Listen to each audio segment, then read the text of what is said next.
सर्वांना नमस्कार. मी रोहन घुगे, जिल्हाधिकारी जळगाव आणि माझ्यासोबत श्रीकांत दिवरे साहेब SP जळगाव देखील उपस्थित आहेत. आम्ही संयुक्त बैठक घेतली. त्याच्यामध्ये जिल्हा प्रशासन, पोलीस प्रशासन आणि त्यासोबतच आपल्या जिल्ह्यामध्ये पेट्रोलचं सप्लाय करणारे जे काही सप्लायर्स आहेत आणि त्यांचे रिटेलर्स आहेत यांची सगळ्यांची एकत्रित बैठक घेण्यात आली. त्याच्यामध्ये IOCL, BPCL, HPCL, नयारा आणि रिलायन्स या सगळ्यांची बैठक घेण्यात आली. त्यामध्ये सद्यस्थितीमध्ये त्यांच्याकडे असलेल्या स्टॉक पोझिशनची देखील माहिती घेण्यात आली आणि त्यांच्याकडे येणाऱ्या ट्रान्झिट मधल्या स्टॉकची देखील माहिती घेण्यात आली. त्यासोबतच मागच्या वर्षीची काय परिस्थिती होती, ह्याच महिन्यांमध्ये आता पेरणीचा सीझन आहे आणि त्याच्यासाठी जमीन तयार करण्याची पूर्ण कार्यवाही चालू आहे आणि त्याच्यासाठी मागच्या वर्षी देखील सिमिलर प्रकारची डिमांड होती. परंतु जर आपण बघितलं तर पेट्रोल आणि डिझेलच्या कंपॅरिझन मध्ये पेट्रोलचा स्टॉक हा सगळ्या IOCL, BPCL, HPCLच्या सगळ्या सेल्समध्ये आणि रिटेल्समध्ये सगळीकडे व्यवस्थितपणे उपलब्ध आहे.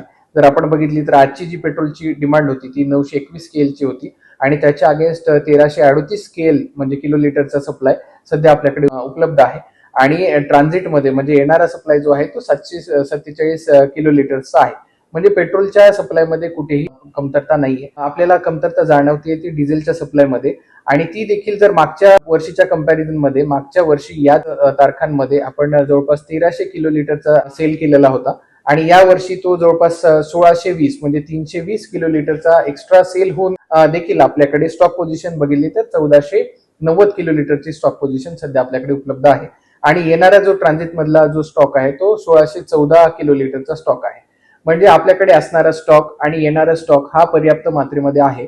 परंतु अफवांवरती विश्वास ठेवून काही लोक पॅनिक बाईंग करताना दिसून येत आहेत आणि या पेट्रोल आणि डिझेलचा स्टॉक करून ठेवत असताना दिसून येत आहेत. त्यामुळे काही पेट्रोल पंपावरती डिझेल संपल्याच्या घटना आमच्या निदर्शनास आलेल्या आहेत आणि त्या ठिकाणी मग रांगा लागणे आणि त्यानंतर जिथे पेट्रोल डिझेल उपलब्ध आहे अशा पेट्रोल पंपावरती सगळा पूर्ण लोड डायव्हर्ट होतोय आणि तिकडे मग रांगा लागण्याचे चित्र आपल्याला दिसून येत आहे. तर माझं नागरिकांना आव्हान असेल की आपण पॅनिक बाईंग करू नये.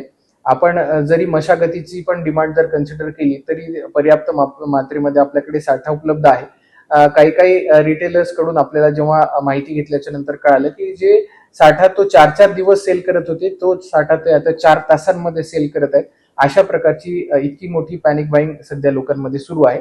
त्याच्यामुळे कुठेतरी डिझेलचा आपल्याला तुटवडा काही काही पेट्रोल पंपांवरती झालेला दिसून येतो.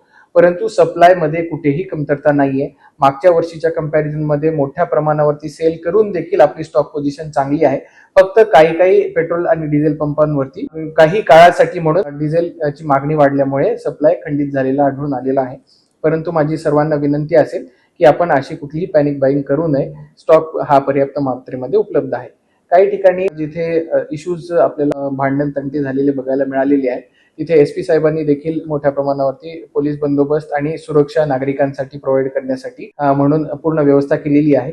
पोलिसांची व्हॅन्स ह्या सगळ्या पेट्रोल पंपांवरती देखील गस्त करणार आहे आणि नागरिकांना आवाहन आहे की कोणी घाबरून जाऊ नये आणि पॅनिक बाईंग करू.